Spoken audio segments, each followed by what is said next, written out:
ଆମେ ଏବେ ଆସି ପହଞ୍ଚି ଯାଇଛୁ ଅଟ୍ରିରେ। ମକର ସଂକ୍ରାନ୍ତି ଅଟ୍ରି ପ୍ରସିଦ୍ଧ ଯାତ୍ରା ଥାଏ ଏଠି। ତ ହଟକେଶ୍ୱର ବାବାଙ୍କର ଆମେ 2:30ରେ ଆସିକି ପହଞ୍ଚି ଯାଇଥିଲୁ। ବାବାଙ୍କର ଆଜି ସ୍ନାନ ଥିଲା। ତ ବାବା ମନ୍ଦିରରୁ ଯିବେ ହଟ୍ ସ୍ପ୍ରିଙ୍ଗ କମ୍ପ୍ଲେକ୍ସ ପାଖକୁ, ସେଠି ତାଙ୍କର ସ୍ନାନ ହେବ। ତ ଆମେ ଜଲ୍ଦି ଘରୁ ଖାଇ ପିଇ ବାହାରି ପଡ଼ିଥିଲୁ। ଏଟା ଖୋର୍ଦ୍ଧା ଜିଲ୍ଲାର ବାଘମାରୀ ପାଖରେ ଅଟ୍ରି। ତ ସେଇଠି ଲୋକେସନ୍ ମାରିଲେ ବି ଆପଣ ଆସି ପହଞ୍ଚି ପାରିବେ। ତ ବହୁତ ସାରା ଦୋକାନ ବଜାର ବି ପଡ଼ିଥିଲା। ଆଜି ଯେହେତୁ ପ୍ରଥମ ଦିନ ଥିଲା ମକର ସଂକ୍ରାନ୍ତି, ତ ସେଥିପାଇଁ ବହୁତ ସାରା ଭିଡ଼ ବି ଅଛି।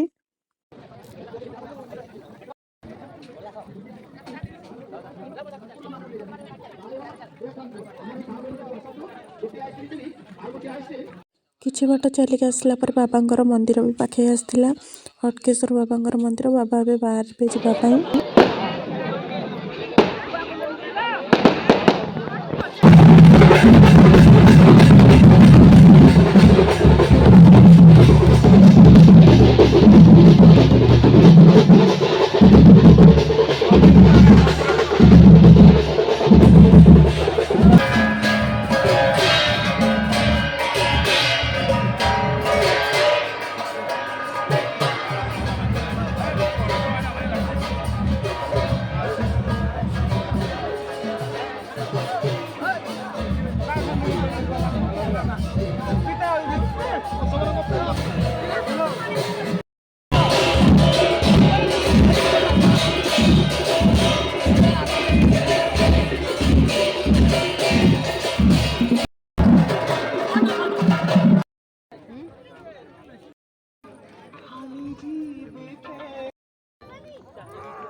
ସାଇଟ୍ରେ ବାବାଙ୍କର ଅନ୍ନଛତ୍ର ଖୋଲା ହେଇଛି।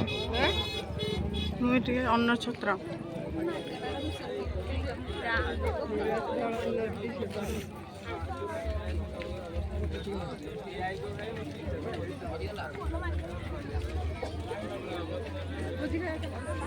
ବାବାଙ୍କର ପ୍ରସାଦ ସେବନ କରିବା ପାଇଁ ଏଠି ଅନ୍ନଛତ୍ର ଖୋଲା ହେଇଥିଲା। ଆମେ ଏବେ ଆସି ହଟ୍ ସ୍ପ୍ରିଙ୍ଗ କମ୍ପ୍ଲେକ୍ସ ପାଖରେ ପହଞ୍ଚି ଯାଇଥିଲୁ। ଆଉ ସେଠି ତ ସାଜସଜ୍ଜା ବଢ଼ିଆ ହେଇଥିଲା, ଆଉ ସେଲ୍ଫି ପଏଣ୍ଟ ବି ଥିଲା।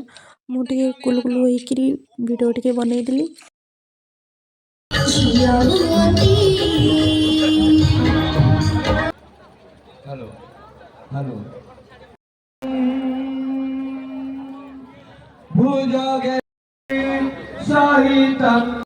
ଏବେ ଆସି ପହଞ୍ଚିଗଲୁ। ପାଣି ତ ପୁରା ଟକମକ ହେଇକି ଫୁଟୁଥିଲା, କିନ୍ତୁ ବିଶ୍ୱାସ ହଉନି, ଦେଖୁନାହାନ୍ତି କେମିତି ପାଣିରୁ ପୁରା ବାମ୍ଫ ବାହାରୁଛି, ଗରମ ପାଣି।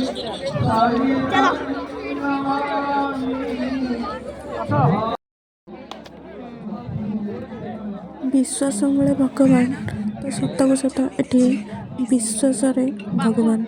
କାହିଁକିନା ଆପଣମାନେ ଥରେ ଆସିଲେ ଏଠି ଜାଣିପାରିବେ, ମାନେ ଭଗବାନଙ୍କର ଅଲୌକିକ ଦୃଶ୍ୟ ବି ଦେଖିପାରିବେ। ତ ମୁଁ ଶୁଣିଥିଲି କି ଭଗବାନଙ୍କର ନିଶ୍ୱାସ ନେଲେ ହିଁ ଏଠି ଫୁଟକା ଉଠେ। ଭାଇନା ଭିତରୁ ପାଣି ଟିକେ କାଢ଼ିକି ଆଣିଲେ। ସେ ପାଣିକୁ ମୁଁ ହାତରେ ଧରିଲି। ବାପରେ ବାପ, କେତେ ଜୋର ଗରମ ଥିଲା, ହାତ ଫୁଟକା ହେଇଗଲା ପରି ଲାଗୁଥିଲା। କୁଆକୁଣ୍ଡର ସାଇଡ଼୍ରେ କିଛିଟା ଗାଧୁଆ କୁଣ୍ଡ ଥିଲା। ତ ଶୀତ ଦିନେ କିଏ ଗାଧଉଛନ୍ତି ଦେଖିବାକୁ ଗଲି। କେତେ ଖୁସିରେ ପୁଣି ବୁଡ଼ୁଥିଲେ ପିଲା ଗୁଡ଼ାକ। ତ ଗଲାବେଳକୁ ତାଙ୍କୁ ଦେଖି ମୁଁ ଟିକେ ପାଣିରେ ହାତ ମାରିଲି। ଥଣ୍ଡା ପାଣି ନା ଗରମ ପାଣି? ଦେଖିଲା ବେଳକୁ ସେଠି ଥିଲା ଗରମ ପାଣି। ତ ସେତେ ବେଶୀ ଗରମ ନଥିଲା, ଅଳ୍ପ ଟିକେ ଉଷୁମ ପାଣି ଥିଲା। ସେଥିପାଇଁ ପିଲା ଗୁଡ଼ାକ କୁଲୁକୁଲୁ ହେଇକି ସେ ଭିତରକୁ ଡେଉଁଥିଲେ। ଆଉ ଭଗବାନଙ୍କର ଇଏ ହେଉଛି ମାନସିକ କୁଣ୍ଡ। ମୁଁ ଯେତିକି ଶୁଣିଛି, ଯାହାର ପୁଅ ଝିଅ କିଛି ହେଉନଥିବ, ତ ଏଠୁ ଯାହା ବି ପାଇବ ତାକୁ ଖାଇଲା ପରେ ପୁଅ ଝିଅ ହୁଏ। ସାମ୍ନାରେ ଯେତେବେଳେ ମୁଁ ମୋ ଜଗାକୁ ଦେଖିଲି ନା, ମୁଁ ସବୁ କିଛି ଭୁଲିଗଲି।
ହଟକେଶ୍ୱର ବାବା ଏବେ ମନ୍ଦିରରୁ ଆସି କୂଅକୁଣ୍ଡ ପାଖରେ ପହଞ୍ଚିଗଲେ ସ୍ନାନ ପାଇଁ।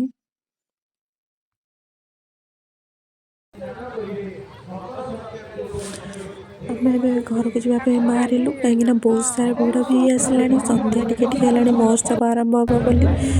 ତ ଯଦି ବି ଭିଡ଼ିଓଟି ଭଲ ଲାଗିଥିବ ଆପଣମାନେ ଲାଇକ୍ ସେୟାର ସବସ୍କ୍ରାଇବ୍ କରିଦେବେ ଜଲ୍ଦି ଜଲ୍ଦି ସବସ୍କ୍ରାଇବ୍ କରିଦିଅନ୍ତୁ।